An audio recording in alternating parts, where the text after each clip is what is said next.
ఏంటంటే మనం చెప్పిన అంటే వెస్టేజ్ గురించి ప్రొడక్ట్స్ అన్ని డెమోస్ చేసి చూపించాము. అసలు నేను వేస్తాను, నా మిర్చి పంటకు అంతా నేను వేసుకుంటాను మేడం అని చెప్పారు. స్టార్టింగ్ కానించే మనం ఇక్కడ గ్రాన్యువల్స్, ఆక్వాజెల్, ప్రోటెక్ అవన్నీ ఇచ్చాము. వండర్ఫుల్గా అనమాట. అంటే పక్క చేను కూడా నీటికి లేక ఇబ్బంది పడుతుంది, కానీ ఈ చేను ఎక్కడ నీళ్ళు లేక ఇబ్బంది పడకుండా చక్కగా గ్రీన్గా గ్రోత్గా ఉందన్నమాట. మరి ఆయన మాటలో వెస్టేజ్ ప్రొడక్ట్స్ ఎంతగా ఉపయోగపడినాయో ఆయన మాటలో తెలుసుకుందామండి.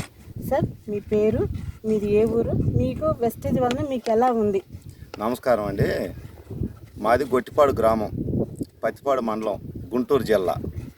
నేను వెస్టేజ్ కంపెనీ వాళ్ళు ఊళ్ళోకి వచ్చి ప్రొడక్ట్స్ వాడండి అని చెప్తే నేను వాడతానండి, ఆర్గానిక్ సంబంధించింది కదా, మొత్తం నేను వాడతానని చెప్పి భూమి సాయిల్ కానించి దున్నిని కానించి అక్కడి నుంచి వాడాను. నేను వీడియోలు కూడా తీసుకొని రెడీగా అట్టి పెట్టుకున్నాను. భూమి దున్నేటప్పుడు గ్రాన్యువల్స్ ప్రొడక్ట్ 82 యాక్వాజెల్ మొత్తం భూమిలో దున్నేటప్పుడు ముందు చిమ్మి గుంటకు తోలిన తర్వాత 15 రోజులకి విత్తనం నాటాను.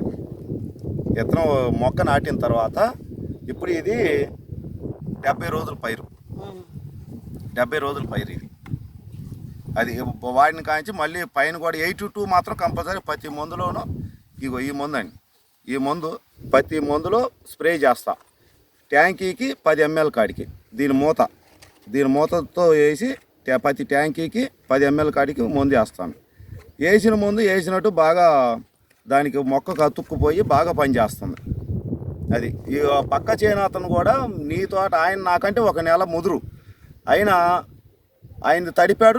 ఇప్పుడు నేను నుంచున్న తోట తడపలేదండి, ఇంతవరకు అసలు తడపలా. నేను మొక్క నాటిన కాసి అసలు తడిపెరగను, అట్లానే ఉంది. ఆయన తడిపాడు, తడిపినా కూడా ఆయనదేం వడబడిపోతుంది, నాదేం వడబడిపోవట్లా. ఆ చేను ఆయన వచ్చి అడిగి ఆయన కూడా నేను కూడా జారుతానని వచ్చి అడిగి తీసుకొని పోయాడు మందులు. అది అంటే పక్క చేను నీరు తడి పెట్టినా సరే నీటికి ఇబ్బంది పడుతుంది, కానీ మన చేను సరికి తడి ఇప్పటి వరకు పెట్టలేదు. ఎందుకంటే దీంట్లో ఆక్వాజెల్ ఉంది. ఆ వర్షం పడిన నీటిని అలాగా పీల్చుకొని చక్కగా ఆరోగ్యంగా ఉంచిందండి మొక్క. మరి వెస్టేజ్ అందరికీ మనం ప్రమోట్ చేయొచ్చా? గ్యారెంటీ అండి. దీనివల్ల లాభమే ఉంది కదా? లాభమే కానీ నష్టం లేదు. మట్టుకు ఖర్చు తగ్గించుకుంటే పురుగు మందు వాడకం తగ్గిందా? తగ్గింది. 82 మూలకాన తగ్గింది.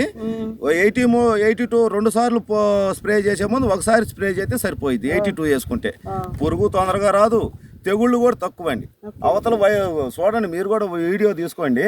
ఆడ వైరస్ వచ్చింది, ఇది అది ఒకే ఇత్తనం, అది ఇది ఒకే ఇత్తనం. నా దాంట్లో అసలు వైరస్ మొక్క అనేది లేదు, అంతా యూనిఫామ్ గా ఉంది. దుక్కులో యాక్వాజెల్ వేసాను కాబట్టి యూనిఫామ్ గా ఉంది. ఒకసారి ఆ తోట కూడా తీయండి, మీకు అర్థమైపోయింది. అలాగే అండి. అంటే స్టార్టింగ్ కా నుంచి మనం వేసాం కాబట్టి ఒకే లెవెల్లో మొక్క ఎదిగింది, నీటికి ఇబ్బంది పడలేదు, మనం పురుగు మందు వాడకం తగ్గింది, అండ్ వైరస్ కూడా మనకి కంట్రోల్ అయ్యింది అనమాట. వైరస్ అంటే కొబ్బరి పై ముడత లేకుండా కంట్రోల్ అయింది. వండర్ఫుల్ అండి. ఇది మనం చక్కగా ప్రపంచం మొత్తం ప్రమోట్ చేస్తాం. ఎందుకంటే రైతన్నలు ఈ రోజున చాలా కెమికల్ కంటే వైరస్లకి బాధపడుతూ ఎక్కువ పెట్టుబడి పెడుతూ చాలా ఇబ్బంది పడుతూ ఉన్నారు. సో మీ తరపున కూడా అందరికీ ప్రమోట్ చేయండి. 1, భూమాత సారవంతం పెరుగుతుంది. 2, పురుగు మందు వాడకం తగ్గే ఆహారం మనం దేశానికి ఇస్తున్నాం. ఓకే, థ్యాంక్ యూ అండి. ఇప్పుడు ఆ దుక్కి ఎండిపోయి గడ్డలు మన అరికాలు గుచ్చుకుంటున్నాయి.